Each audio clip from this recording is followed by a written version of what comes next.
stone had been removed from the entrance. So she came running to Simon Peter and the other disciple, the one Jesus loved, and said, "They have taken the Lord out of the tomb. We don't know where they have put him." So Peter and the other disciple started for the tomb. Both were running, but the other disciple outran Peter and reached the tomb first. He bent over and looked at the strips of linen lying there, but did not go in. Then Simon Peter came along behind him and went straight into the tomb. He saw the strips of linen lying there, as well as the cloth that had been wrapped around Jesus' head. The cloth was still lying in its place, separate from the linen. Finally, the other disciple, who had reached the tomb first, also went inside. He saw and believed.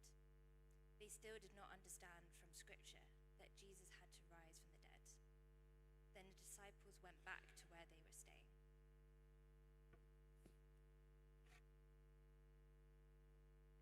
Thank you, Kirsten. Good evening, everyone. Hi, happy Easter. For those of you who don't know me, I'm Eilidh. Really nice to see so many of you here this evening. It's lovely, isn't it, to be through Lent. I don't know how hard and grueling a Lent you have had. I was speaking to somebody today that gave up Haribo for Lent, so it's been a particularly dark season for them, and they were rejoicing today, shoveling Haribo in as quickly as they could. But it is lovely to finally reach the joy of Easter. Easter is probably one of those things that's quite easy to celebrate. Like, it has a lot of celebration vibes around it. The days are brighter, the trees are greener, the shops are full of like lovely chocolatey things enticing us towards celebration. So Easter feels like quite an easy thing to celebrate. But celebration, it doesn't come easy to all of us. Dabbling in joy can be quite complicated. And we can have a tendency as humans to spoil it. Whether we intend to or not, we sometimes do that. And I was thinking this week, as I was thinking about this kind of ability to spoil celebration and joy, I think as Scottish people, and I say this as a Scottish person, I think we're quite adept at spoiling joy at times. And when I got engaged, friend Andy P popped the question, and I was quite surprised, and we phoned my parents with the great news, and we phoned his parents with the great news, and then the next person we phoned was my granny, who lived in the Highlands, my granny and granddad. And I thought, well, it's quite late at night, but hey, this is exciting, we'll give them a ring. So I phoned my granny, and she picked up the phone. She was a bit of an insomniac, so she was always up anyway. And I said, "Granny, great news, it looks like I'm getting married, we just got engaged." And my granny went, "Oh well, you'll know it's not always going to be a bed of roses." I was like, "Oh well, thanks, Granny, really glad I gave you a call, bye-bye now." So the engagement excitement got off to a really great start. But Brené Brown, who I'm sure many of you have seen on Netflix or you'll have read her books, she once said that joy is our most vulnerable emotion. That to feel joy, to allow ourselves to feel joy, takes real courage. And in this passage that Kirsten just read for us, we see Mary and the disciples, so Simon Peter, and it says the disciple that Jesus loved, who we think was John, and they were trying to figure out in the darkness, so they don't know what's really happened yet. They just go to the tomb and they see it empty. And it's still dark, and they're kind of like, oh, what's going on? They're trying to make sense of it all. And into this darkness and confusion comes the cause for celebration, comes the cause for celebration that's going to change everything. For some of us, it takes courage to believe that good things can happen, to trust that goodness and beauty can exist, especially in amongst the grief and turmoil that many of us experience day to day. And these disciples are struggling to fathom what good thing has just happened. Even though earlier on in this book of John, Jesus has told them, he's kind of tried to give them big hints of what's coming. He said that their grief would turn to joy. He said that back in chapter 16, and that they would rise. But in their grief, they are grief-stricken because they think that he has died. And in their grief, they can't see, they can't trust, they don't even remember that he had said these things would happen. So before we look closely at this discipline of celebration, we're going to come back just a step and consider the reason for celebrating. Because this practice of celebration, it's not just us faking feeling happy. It's definitely not that. The resurrection is the cause of celebration because it really does change everything. We're all here at church on this Easter Sunday, and I'm not sure why you're here. I don't know if you've been really excited to come to church this Easter. Maybe you've been forced to come. Maybe you've accepted an invitation. Maybe you feel really awkward about being here. Maybe you feel really relieved to be here. But the reason we as a church go big at Easter is because of the resurrection of Jesus. He is the reason because he's triumphed over death.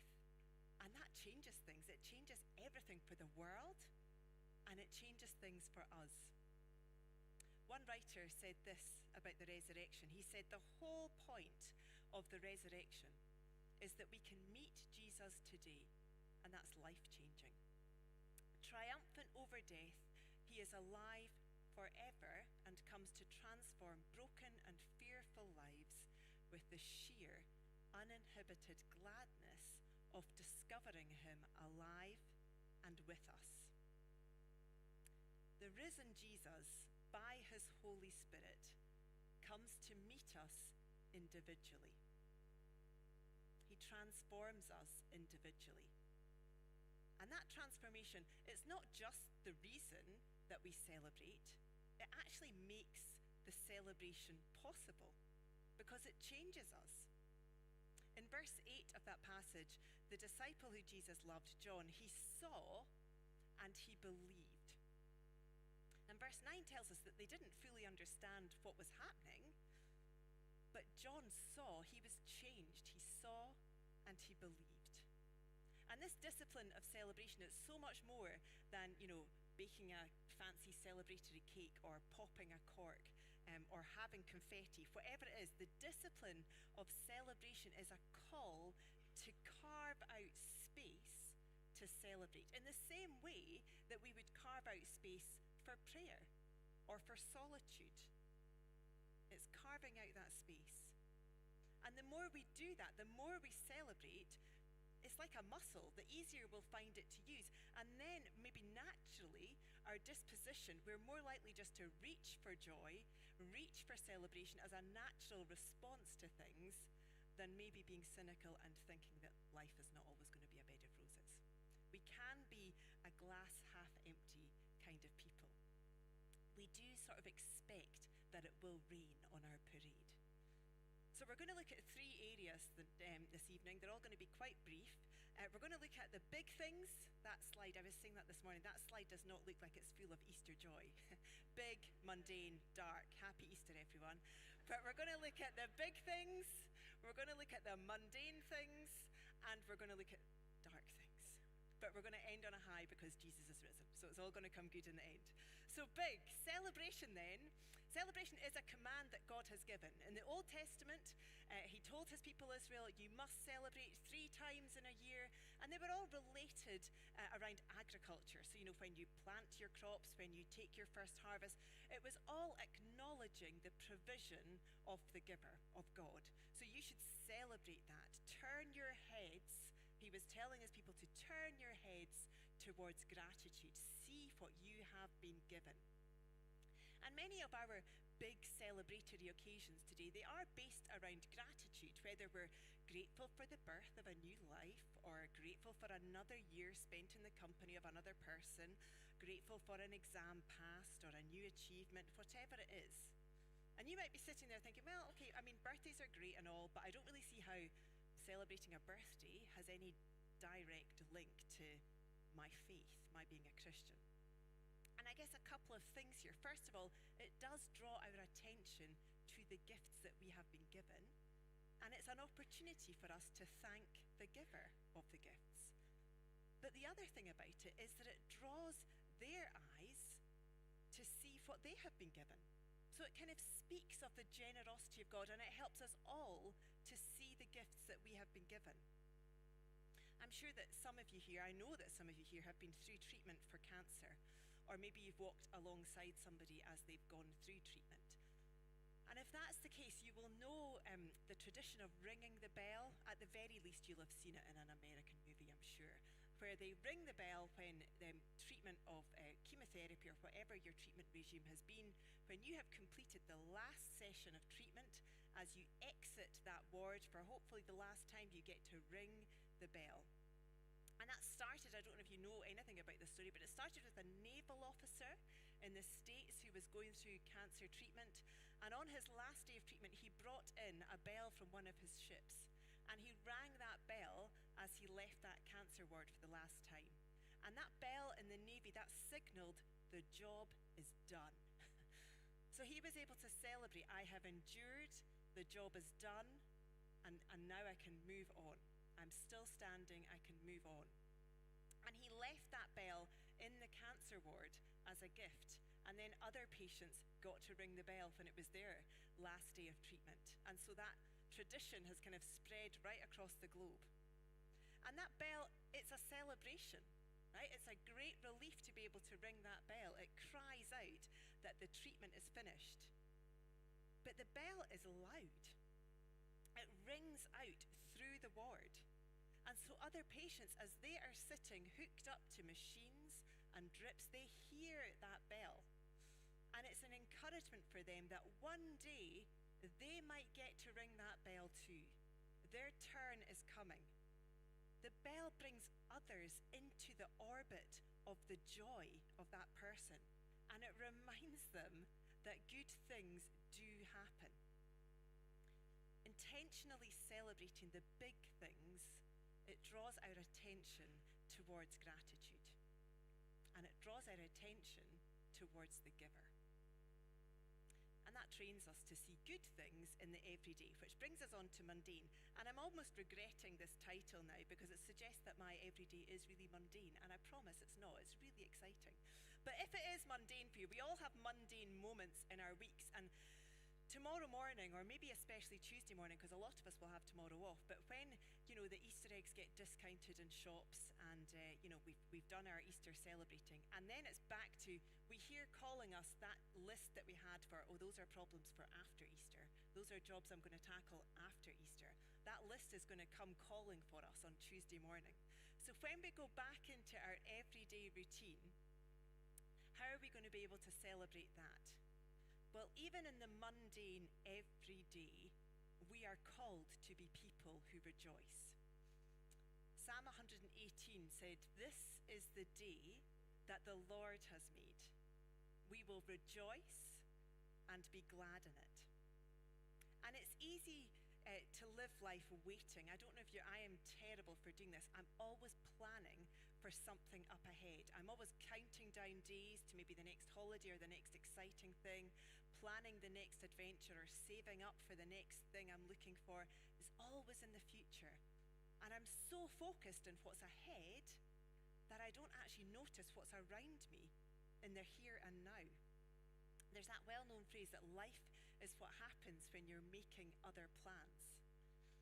And we're so busy making other plans that we can't see that there's plenty to celebrate around us. As I said earlier, we don't have to pretend that we're having a really good time. If we have accepted God into our lives, then He's at work in us already. And He is changing us. He's redeeming us, and He's redeeming our situations. A writer that we've been looking at quite a lot over this series of disciplines, Richard Foster, he's written a great book on some of the spiritual disciplines, and he said this about celebrating. He said, God's normal means of bringing His joy is by redeeming and sanctifying the ordinary junctures of human life. If we are in Him, He is in us. And His life is going to change us. God redeems and He sanctifies not just our souls, but our situations, the very lives that we're living now. And this was true. It's going to shift our priorities and our perspectives. And it certainly did this for the writers of the New Testament. All that they have written in the New Testament, all of the events that were going on around them, The writers of the New Testament are seeing that through the lens of the resurrection. And so it puts a completely different light on it, because they've seen the ultimate triumph of the risen Christ. He has defeated death, and that changes everything for them. So to view everything in the light of the resurrection, it shifts our attitudes and our perspectives. We realize how small we are and how vast God is. John Ortberg is another Christian writer. I'm sure some of you have read his books. He writes quite a bit about joy and knowing joy in the Christian everyday. And he wrote a bit in one of his chapters about if God approached his work like we often approach our work, in a kind of it's fine, mundane, nothing spectacular is going to happen. And he kind of rewrote the Genesis, creation narrative, if you're familiar with that, right at the start of the Bible, where it describes each day that God created things. It's a very famous passage. Go and read it in Genesis. But John Ortberg has kind of rewritten it as if God was approaching his work like we might. And I'm going to read you a little excerpt of it just now. He said, "In the beginning, it was 9 o'clock, so God had to go to work. He considered making stars to beautify the night and planets to fill the skies, but he thought that sounded like too much work. So he decided to leave early and call it a day. And he looked at what he had done and he said, it'll have to do. On the second day, God separated the waters from the dry land, and he made all the dry land flat, plain, and functional. He thought about making mountains and valleys and glaciers and jungles and forests, but he decided it wouldn't be worth the effort. And God looked at what he had done that day and said, it'll have to do. And God thought about making millions of species of all sizes and shapes and colours, but he couldn't drum up the enthusiasm. So God looked at all he had done, and God said, it'll have to do. And at the end of the week, God breathed a sigh of relief and said, thank me, it's Friday. Shifting away from this mindset of, the mediocre being fine. It's not going to happen by us just trying to be more positive. Some of us do try. We see attempts of positivity everywhere. There are so many podcasts. If you try and have a search for them, there are so many podcasts on positive living, like Fern Cotton's The Happy Place or The Good Life Project. And we see things like gratitude journals popping up all over the place, positive mindfulness. And these things, they might get you so far. But the difference for us, if we have faith in Jesus, is that we're not just rejoicing in the things of the world around us, in the nice things that we've been given, or even the nice people we've been given. We are rejoicing in the giver. Not in the things we've been given, but in the giver. We're rejoicing in the Creator, in the Lord himself. Philippians 4 says, rejoice in the Lord always. I will say it again, rejoice. And we're rejoicing in the Lord, who's the giver of the big things and the small things, and that changes everything. Our ultimate reason to celebrate is the giver, which takes us on to my final point, darkness. We all know trials, and we all know suffering. And while there can be real spikes in suffering if something traumatic happens, it's almost like there is a low hum in the background of our lives, almost like the sound of a refrigerator in your kitchen. It's just quietly there in the background. Because there's always somebody that we can be worrying about, or there's always some situation that's not resolving itself, or something's not quite going to plan. None of us know exactly what's coming round the corner. And we learn through experience that my granny probably had a point, and life will not always be a bed of roses. The prophet Isaiah, he wrote about the coming of Jesus hundreds of years before Jesus was even born. And he called Jesus, this giver of the joy that we're talking about this evening. Isaiah describes Jesus as the man of sorrows who was acquainted with grief. Jesus knew pain. Jesus knew anguish. We've certainly seen that as we've journeyed to the cross with Jesus this week. And that will be true for all of us. We can't escape pain. Big celebrations, they come and go. But in Jesus, there is deep and lasting joy. And that's quite a hard thing to explain, because I'm not saying believe in Jesus and you'll never be sad again. I'm definitely not saying that. But I am saying believe in Jesus and your perspective will be shifted because of the resurrection. When we had our children were long-awaited children, and when we eventually had our son, our first son, it was very exciting. And after a very tense 9 months of pregnancy, where I felt, very fragile excitement at that time, and so I couldn't believe it when we actually were holding this precious baby boy for the first time.